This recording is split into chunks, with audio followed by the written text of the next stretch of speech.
La Bible quotidien. Une série de réflexions quotidiennes centrées sur la parole de Dieu. Que ce livre de la loi ne s'éloigne point de ta bouche. Médite-le jour et nuit, pour agir fidèlement selon tout ce qui y est écrit. Car c'est alors que tu auras du succès dans tes entreprises.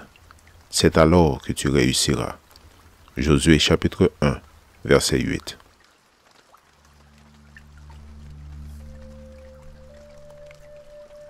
Aujourd'hui, le 17 septembre, ne fuis plus.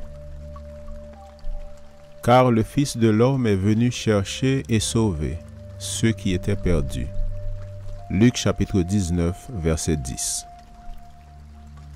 Nombreux sont ceux qui ont, dans un cauchemar, fait l'expérience d'être poursuivis. Au moment d'être capturé, on se réveille le cœur battant de frayeur. Que ce soit dans un cauchemar ou dans la réalité, être poursuivi est effrayant. Mais les poursuites ne sont pas toutes aussi terribles les unes que les autres. D'ordinaire, la poursuite s'applique à détruire, mais il arrive qu'elle cherche à faire du bien. Quand quelqu'un se sent l'objet d'une poursuite dont les mauvaises intentions sont manifestes, il ne veut pas qu'on le trouve.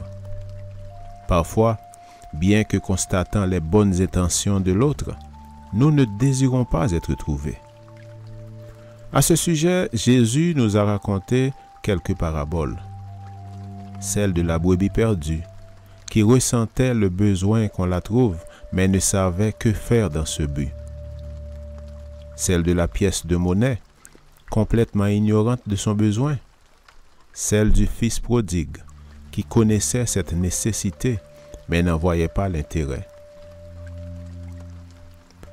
Jésus est venu chercher ceux qui doivent être trouvés, les hommes et les femmes de tous les groupes. Le Christ est tenace et persévérant dans sa poursuite et sa recherche. L'insistance dont il fait preuve affecte différemment chaque groupe de perdus. Elle est effrayante pour celui qui, semblable au fils prodigue, ne veut pas être trouvé. Pourtant, Jésus ne cesse d'insister. Pour ceux qui sont ignorants de leurs conditions réelles, comme la pièce de monnaie égarée, Jésus souligne la valeur qu'il accorde au perdu en le cherchant avec persévérance. Pour le perdu qui, tel la brebis, est incapable de trouver son chemin, la recherche de Jésus est réconfortante. Quand il voit Jésus s'approcher, il ne s'enfuit pas, car il est conscient que le salut est arrivé. Il se rend compte de son besoin d'être trouvé.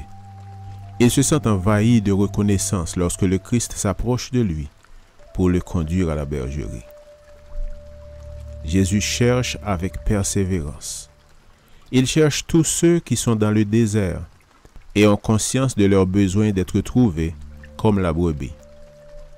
Aux perdus ignorants de leur situation, telle la monnaie dans la maison ou dans l'église, il dit « Voici, je suis à la porte et je frappe. » Fin de citation. Il éveille la conscience des perdus qui connaissent leur état mais ne désirent pas être trouvés par ces mots. « Mon enfant, donne-moi ton cœur. » L'important est qu'il est venu chercher et racheter les perdus de tous les groupes. Ne restons pas sourds à son invitation et à son insistance. Amen. Lecture de la Bible pour aujourd'hui dans l'Ancien Testament, Proverbes les chapitres 25 et 26. Et dans le Nouveau Testament, Luc chapitre 19. Merci d'avoir écouté. Je vous souhaite de passer une excellente journée avec Jésus. À la prochaine!